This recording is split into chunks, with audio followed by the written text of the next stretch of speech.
Today we're going to talk about stability through the storm. And man, was it a storm. There's the famous line saying, may we live in interesting times. And boy, did we have interesting times this year.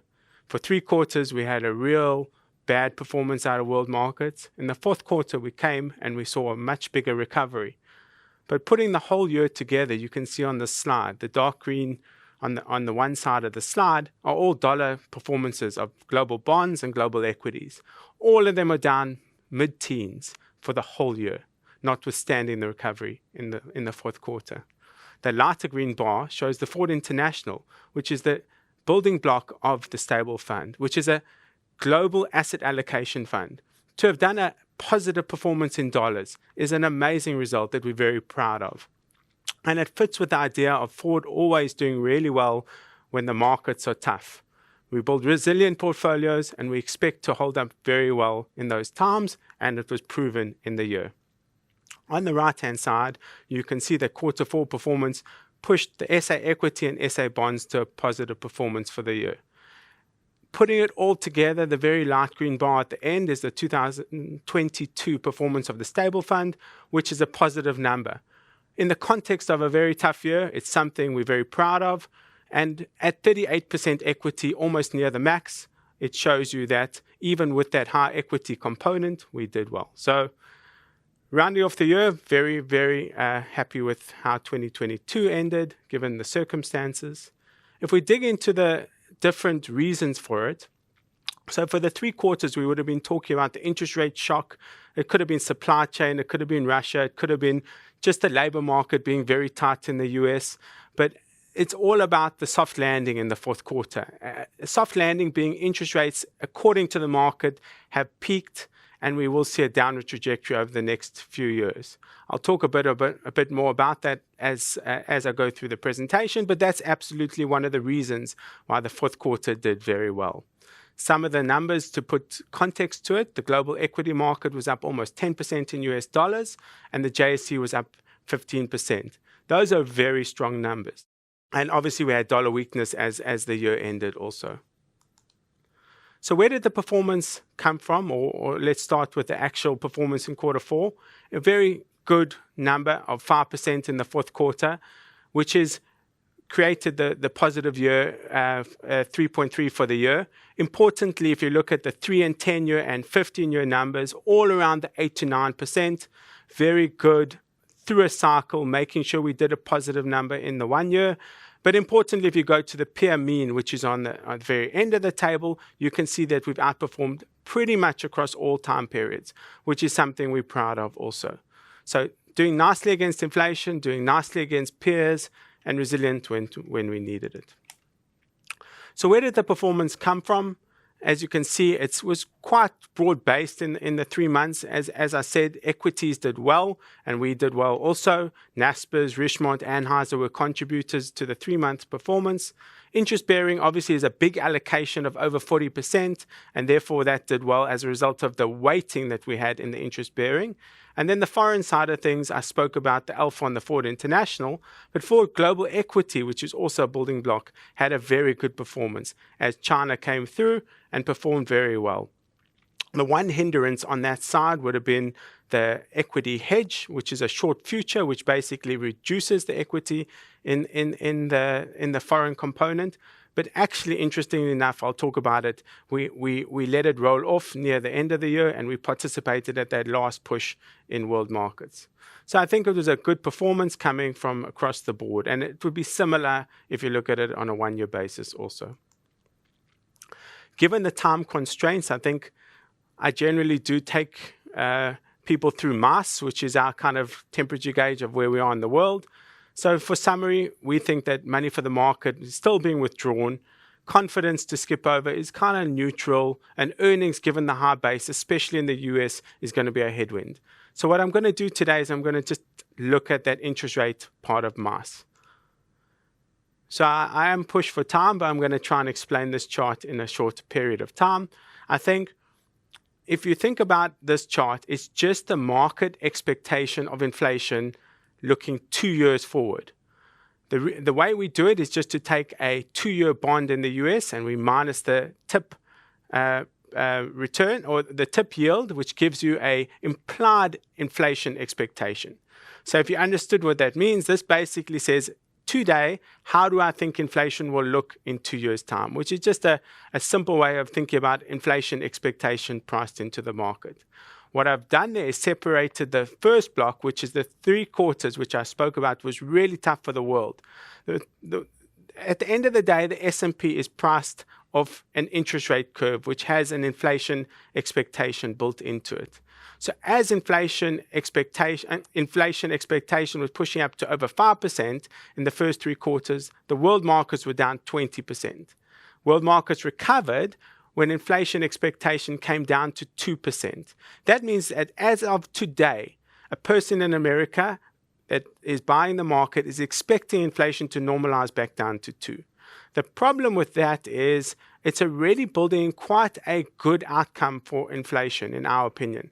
There's going to be lots of base effects that could take it there, but given where America is, the amount of money they're still spending, the labor market, how tight it is, once we normalize, we're saying, and as you can see, the future block is looking maybe more like inflation could be sticky around 3 to 4%.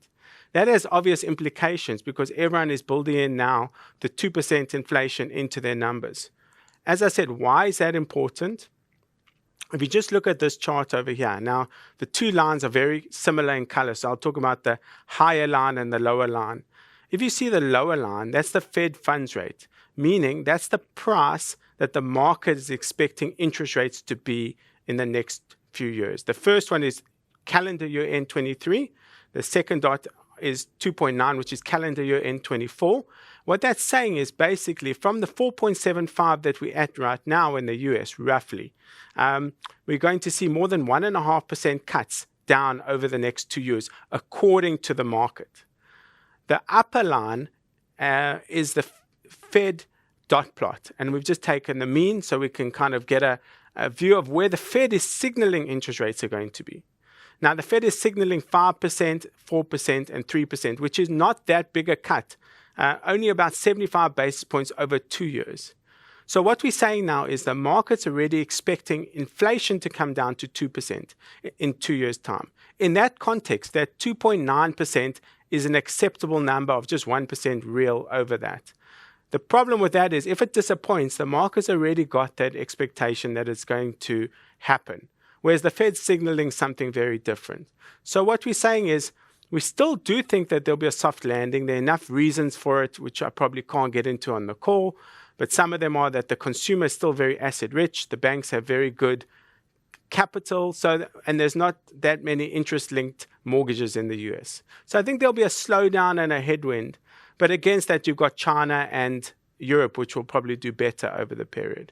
So I think given everything that I'm speaking about, the economics is actually going to be okay for the world. The problem is the valuation is already building in a very benign inflation and also quite a lot of interest rate cuts to get there. Which leaves us with a kind of almost Goldilocks 2.0 scenario where, growth continues, inflation comes down to the perfect level, and that's very good for markets. And that very well might happen. The problem is if it doesn't happen, I don't think there's enough marginal safety built into the markets. And I think for the stable fund, that's why risk is elevated and caution is warranted. Caution means to make sure that you don't just buy the market. We've got the ability to buy stocks that are very different to the market. We're doing that. We showed that in the kind of update. Importantly, January started very well from an alpha point of view from our global funds. We up, I almost hesitate to say the number, doing very well in January. And we look forward to a very strong year. Some of the changes that we've made, I've just got a few more slides, was to have an additional weighting in our foreign equities and to raise the amount of foreign in the portfolio. It was to do with, as I said, the performance to a certain extent of some of our global funds, but also an interesting opportunity, which I'll talk about in 1 second, which was the Sasol convertible bond. So I'll put a pin in that for now. And we use some of the government bonds to fund that interesting opportunity. And also you can see a slight raise in the corporate bonds in South Africa and a continuously held position, which is the JSE commodities of almost 4%, which is just a gold ETF, which has been a very stable performer and has contributed to that kind of inverse performance when the markets were tough. So that's just rands in gold in rands, which shows that upward smooth trajectory. Obviously, there's sparks along the way, but those are the sorts of charts that you want to see when you're investing. Upwards chart. So I think it's a very important building block of 4%, which gold and rands has done for us, and I think that's part of the resilience in the portfolio. The last slide that I just want to take you through is just the Sasol convertible. I think it's a very interesting chart. It's a busy chart. If you can focus on the light green line, you can see the dotted light green line shows that we were able to buy the Sasol convertible at 4.5% yield in dollars. That is above the 3 and 5 year of the treasuries in the US. So instead of getting 3.5 in government bonds in the US, we got 4.5 in dollars buying the Sasol convertible.